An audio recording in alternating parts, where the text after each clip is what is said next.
Sir lemon tree, देखिए technical grounds पे अगर आप इसको देखेंगे तो ये एक ब्रेकआउट दे रहा है।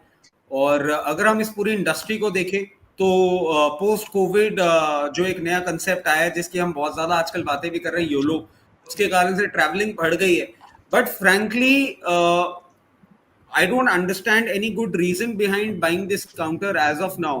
और टेक्निकल पैरामीटर्स पे तो of course I can not be that good, but fundamentally देखें I see a lot of problem in this particular counter. और अगर आपको इसी इंडस्ट्री में इन्वेस्ट करना है तो और भी कुछ है, जैसे इंडियन होटल है which has of course registered a decent upside. तो इंडियन होटल, EIH, ये सब कुछ है जिनमें आप चैलेट होटल्स जिनमें आप इन्वेस्ट कर सकते हैं। मेरे को फंडामेंटली ये काउंटर बहुत ज्यादा अच्छा नहीं लगता है।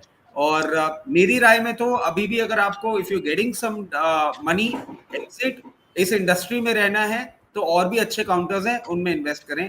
आई don't see good reason for upside in this counter. जी, दो तीन एक पॉइंट बताना की कोशिश करूंगा लेमन ट्री में क्यों बुलिश हूँ और क्यों 60 रुपए से मैं बुलिश हूँ।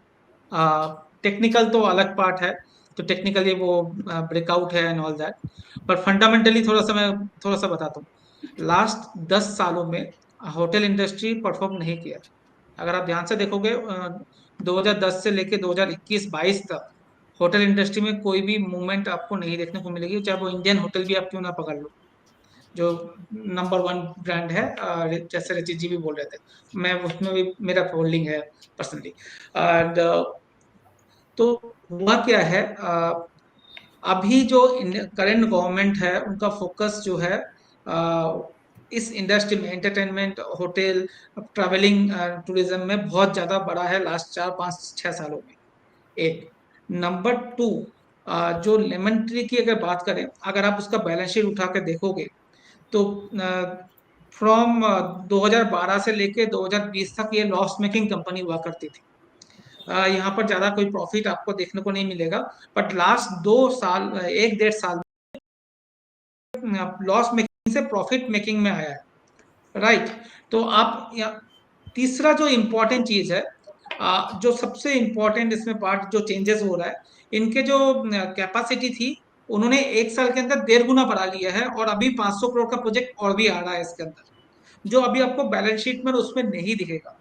तो मैं एक एग्जांपल देना चाहता हूँ पुराने एक दूसरे स्टॉक के साथ, जिससे आपको क्लैरिटी आ जाए। फंडामेंटल जब तक आएगा तब तक ये स्टॉक आपको 200 रुपए में दिख जाएगा, उसके बाद आपको फंडामेंटल बैलेंस शीट में चेंज होते हुए दिखेंगे। जो ये अब तो नंबर आ रहा है, आप ले लो 200 रुपए। मगर क्यों हम 60, 70, 80 रुपए में मैं बोल रहा हूँ, उसका मैं दूसरे एक स्टॉक के साथ एग्जांपल देके दे रहा हूँ। तो एक बार मेरे को स्क्रीन शेयर का परमिशन चाहिए सर आपसे। जी,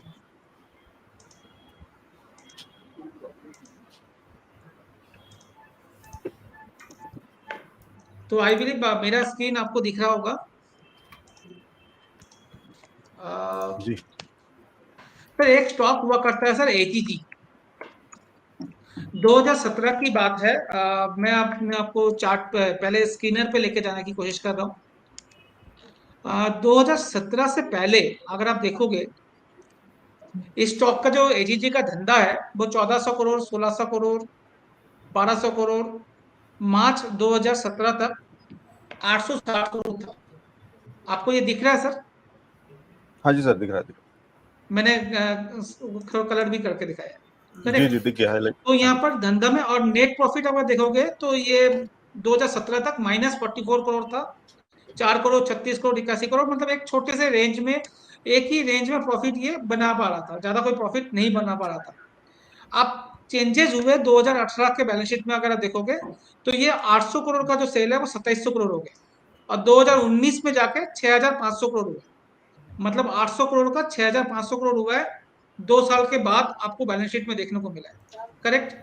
मगर आप इसमें प्राइस में जाकर चार्ट पे जाकर देखो, 2017 मार्च से लेके अप्रैल, मई, जून, जुलाई तक 150 रुपए का स्टॉक 1200 रुपए हो गया सर, जब ये बैलेंस शीट में आया ही नहीं था, जो क्वार्टरली रिजल्ट में भी नहीं आया था।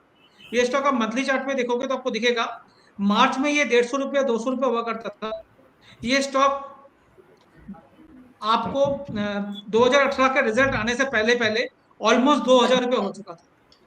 तब जाके लोगों को मिला 10 गुना के बाद, अब ये इसको लेना चाहिए तो 10,000 हो जाएगा, 5,000 हो जाएगा।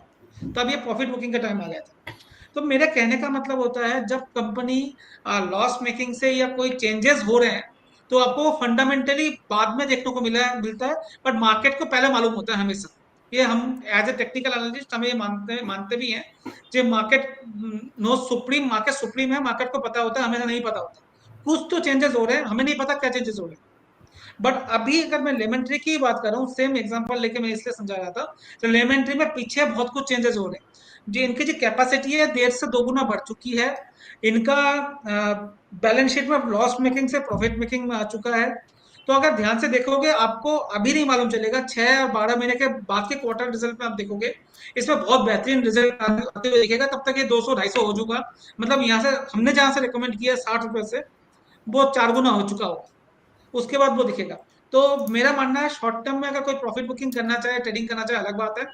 6 महीने से मैं इसको बोलते हुए आ रहा हूँ 60-70 रुपए से कंटिन्यूअस होल्ड है, कोई दिक्कत नहीं है। स्टॉप लॉस धीरे धीरे बढ़ाते रहिए, अब मुझे लगता है ये स्टॉक 200 भी पार हो जाएगा। मैं तो अभी 120-25 का टारगेट दिया है 2 महीने के। ठीक है, जी तो सर, अलग वो अलग एनालिस्ट एग्जाम्पल अलग के अलग थ्रू बताने की तरीका। कोशिश कर रहा था। जी जी बैलेंस शीट बिल्कुल। में बाद में चेंज होता है टेक्निकली, और फंड मार्केट पहले उसको भांप लेता है। ठीक है, लेकिन यही डिफरेंस होता है टेक्निकल और फंडामेंटल एनालिस्ट का। वो अलग अलग तरीके से, जब तक उनको कागज पे नहीं दिख जाएगा तो वो नहीं मानेंगे। और ठीक है, इन्वेस्टमेंट एडवाइजर का काम अलग है और बाकी लोगों का काम अलग है, टेक्निकल एनालिस्ट का काम अलग है। तो कौन चार्ट्स को पढ़ता है और डाटा को पढ़ता है, बाकी चीजों को पढ़ता है, वो सारी चीजें समझते चलेंगे। ठीक है, इसीलिए दोनों मैं तरीके टेक्नो के। फंडा को ज्यादा पसंद करता हाँ हूँ। ठीक है, मिक्सिंग है और फंडामेंटल और उसके अंदर टेक्निकल में। को मिक्स करके देख। हाँ, लेकिन जब फंडा नहीं दिख रहा है तो भी आपने कहीं ना कहीं टेक्निकल को उसके ऊपर में रखा है आगे, तो वो भी ठीक है। और अपना व्यू है और सबके अपने अपने तरीके हैं। और नितिन सर का बिल्कुल अलग व्यू होता है। इनफैक्ट नितिन सर, इस पे अगर मैं आपसे लेमन ट्री पे आपकी भी राय अगर जोड़ने की कोशिश करूं तो सर देखिए, आपके लिए लेमन थोड़ा ट्री या होटल इंडस्ट्रीज को बेटर सर है। आपको याद होगा लास्ट ईयर जून से मैं रिकमेंड कर रहा हूँ, और लेमन ट्री ठीक। पे मेरी इन्वेस्टमेंट सर वो 60-70 से बनी हुई है 2024 तक के लिए। सर ये सब वो स्टॉक है जो 2024 में जाकर के मुझे खाली करने हैं, फिर मैं सोचूंगा क्या करना है नहीं करना है। फिलहाल 2024-25 तक तो मैं इस पर सर ये सब स्टॉक्स में देखता ही नहीं हूँ, क्योंकि मुझे पता है कि 225 भी जो है सर बहुत मतलब इजी टारगेट है। 2024-25 में यहाँ पे टारगेट रख रहा हूँ।